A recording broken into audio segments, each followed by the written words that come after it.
Hello, everybody. This is Redbirds again. I'm reading a thing on Economy Watch. Grand plan to save Europe is unraveling. It's by Economy Watch, so you can kind of get a website if you want to go see it. It goes, the latest evidence that the government spending cuts are driving the Eurozone deeper into recession. It came Wednesday with a report on soaring unemployment in the zone's weaker economies. Europe's 2-year-old strategy of austerity isn't working, and there is no plan B.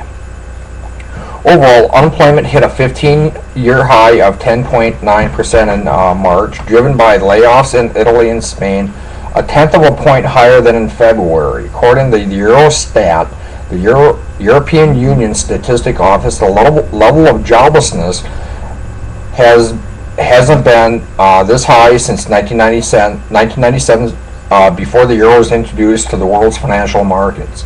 The average rate masks painfully high levels of unemployment in the hardest hit countries. In Spain, which sank into recession in the first quarter, the unemployment rate hit 24.1% in March, a level not seen in Eurozone data stretching back to 1986. In Greece, more than 1 in 5 are out of work. In both countries, half of those are under 25 are out of a job. With government spending cuts only beginning, remember, the key word is spending cuts only beginning. Economists believe the joblessness rate is headed higher. It now looks odd that the Eurozone unemployment rate will move appreciatively above 11.0% over the coming months, with ever-growing danger that will reach 11.5%, said Howard Archer, economist at IHS Global Insight. The recession has also begun to take a toll on Germany, the flywheel of Europe's economy and the driving force of the austerity measures imposed on debt-burdened countries with the weakest economies. Germany's unemployment ticked up last month for only the second time in 25 months, as other economic indicators show that the country's manufacturing sector is contracting. That's a negative surprise, said Heinrich Baer, an economist at Postman. Economic weakness seems to be taking a toll after all. We are in a phase of stagnation. European politicians and bankers have spent the past 2 years cobbling together a series of plans for budget cuts and debt-burdened countries, including Greece, Italy, Spain, to return to a financial lifeline. Those efforts initially focused on Greece, which ultimately defaulted on a portion of its debt. Now other countries appear to be entering the downward spiral as spending cuts, layoffs have undermined consumer and business confidence, driving local economies deeper into recession. Another key word.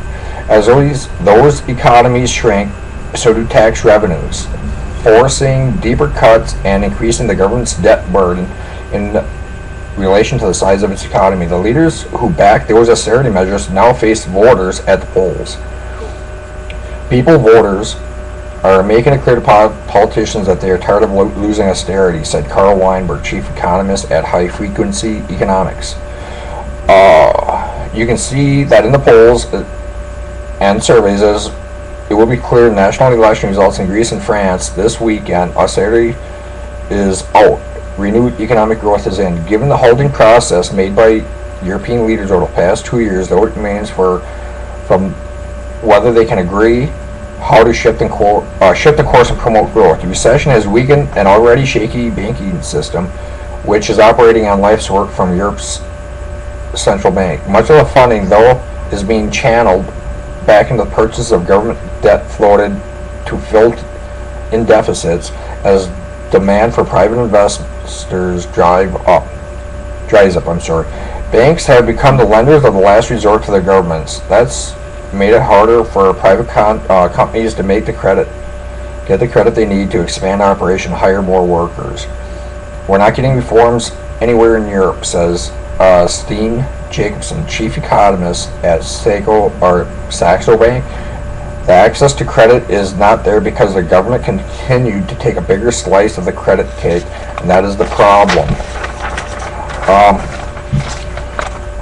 One of the bigger problems with any kind of austerity measures that is working in Greece, Italy, Spain, and stuff, one of the big reasons about austerity is that people have to, there's got to be cuts, and there are going to be jobs, and when you do austerity cuts, people they get laid off, they get fired, they lose their jobs, and then you're going to have more people out there protesting, and it's a very, Europe is really in a lot of turmoil.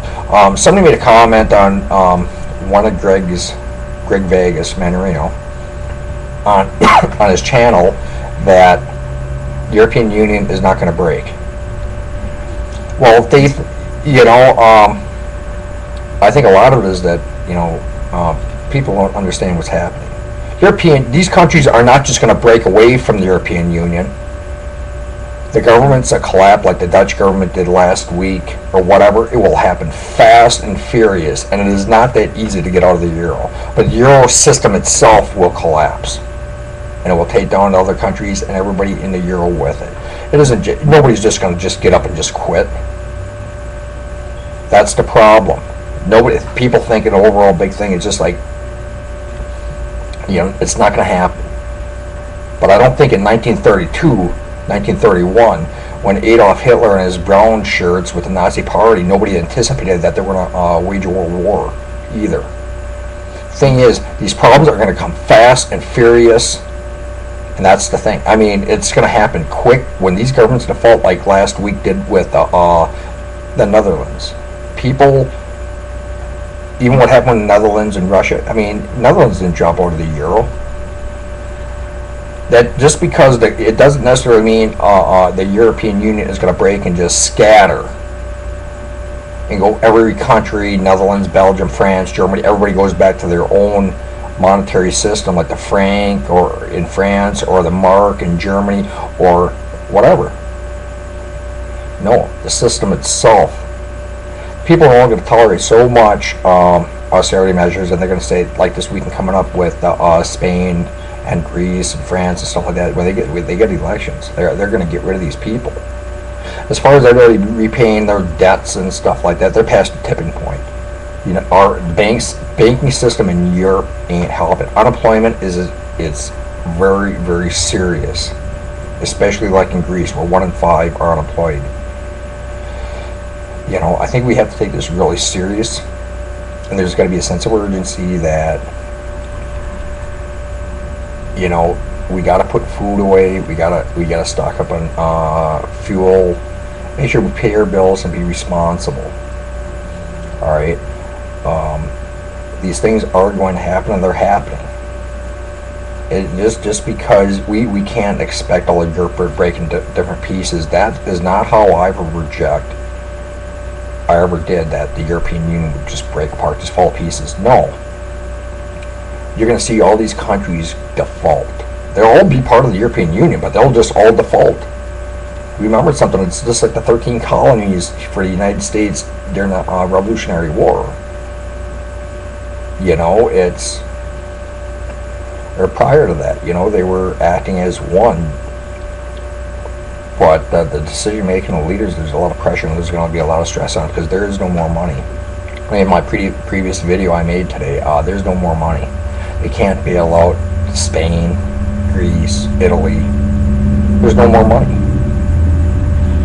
God bless, take care, and leave some great comments. I'm always open for good comments, and feel free to subscribe. God bless.